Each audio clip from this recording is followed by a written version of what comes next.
Hey everybody, it's Jason Blaha here, and I just briefly wanted to talk or really sort of rant about a topic that kind of gets me riled up a bit, and it's something that my friend Alex Fiata, who you guys know who I've interviewed, was discussing on his Facebook wall yesterday. Then he and I got in a private conversation about it, and we were laughing about it a bit.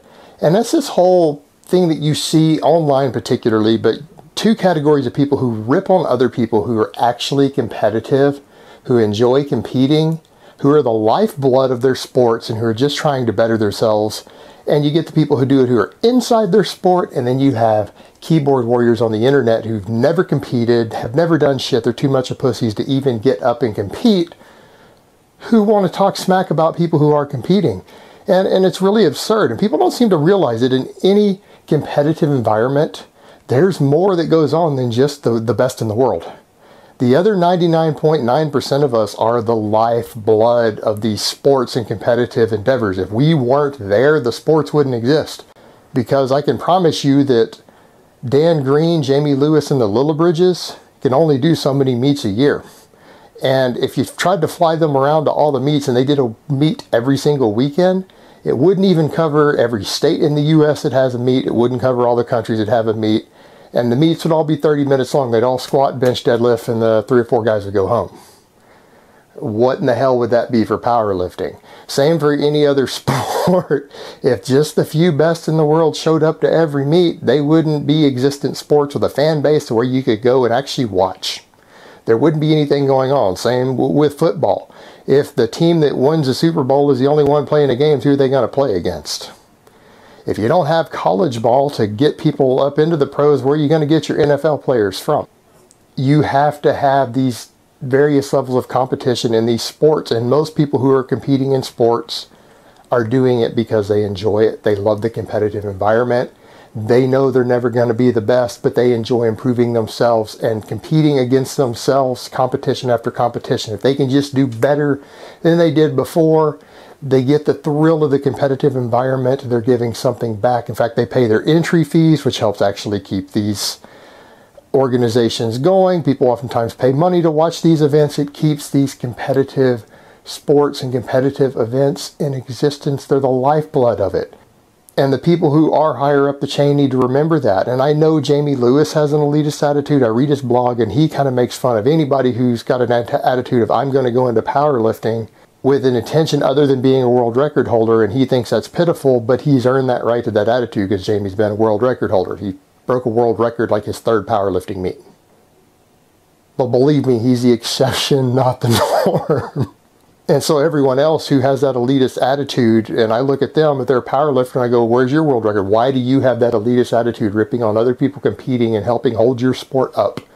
When you don't have a fucking world record, oh, you're number 10? Well, who gives a fuck? You're not the best. So if we're going to hold an elitist standard, you're not shit. Same with the guys in bodybuilding. They want to rip on people. They're in the NPC. They've never even competed in the Mr. Olympia. They don't have a pro card. Or they got to the Olympia, they didn't even crack the top 5. Well, who the fuck are they to rip on someone else competing? If they want to set standards of an elitist standard, then they're not the best in the world. What gives them the right to be a dick about it? And the reality is, when you're competing in anything, if you are not competing at the top tiers, if you're not in the running, if you go to, say, well, there's powerlifting, you've never been to a world championship, you didn't at least win a medal in a world championship, you compete in a sport that's in the Olympics, you've never been to the Olympics, never competed in the Olympics, you're a bodybuilder, you've never competed in the Mr. Olympia, then you're not really competitive. We're competitive in the sense of we compete, but none of us are really competitive if we're not at that level, because we're not at the top tiers. We're all way down the food chain. In reality, when we're competing at any level below that, you are competing against yourselves, not against others, because you're not up there with the best of the best. You're not competing against the best of the best. You're competing against yourself, and you just happen to be doing it in the competitive ring. And you have to remember that. You guys have to remember that. And that's true with all of these sports, that it is all of the people who are further down the chain that hold it up. They're what actually make the events possible. They're the ones who give a show to the fans, because otherwise there just wouldn't be enough events for anybody to even go to. because there's only a handful of best in the world and they can't compete everywhere all the time. And then for the people who sit there and talk smack, these are the most pathetic people. And I'm sorry, it's something I don't even want to see on my channel with my comments and my subscribers. If you're ripping on someone for the way they're placing in competition and you've never grown enough balls to actually go compete in what they compete in, you need to shut up. Because you're basically just a keyboard warrior. And I know some people will say, well, Jason, you've ripped on people. I've never ripped on someone for how they do in competition. That's something you guys don't see me doing unless they smack talk the way I place somewhere first. Then I'll smack talk them back. But people I've ripped on is generally for being con artists, for scamming people in some way, for financial and business dishonesty. Those are what you guys see me ripping on people for. You've seen me rip on people, but then I'll say, as an athlete, I respect the hell out of their accomplishments. I do not rip on them as a competitor, because those people have enough balls to get up and compete in front of an audience, compete against other people. And I don't rip on people for doing that. Even if they place dead last, at least they had the balls to get up there and do it. And that's something that 99% of the people out there will never do. Anything that they feel that they're somewhat passionate about or interested in, they will never actually get up and do it and compete in front of an audience at the thing that they might happen to enjoy.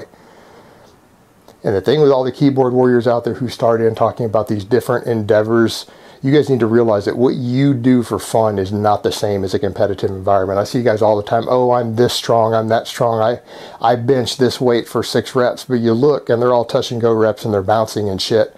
And then what they find out is that their 6 rep gym max, they miss it or get red lighted in a competition environment. You actually have to pause on your chest on a bench press at a meet.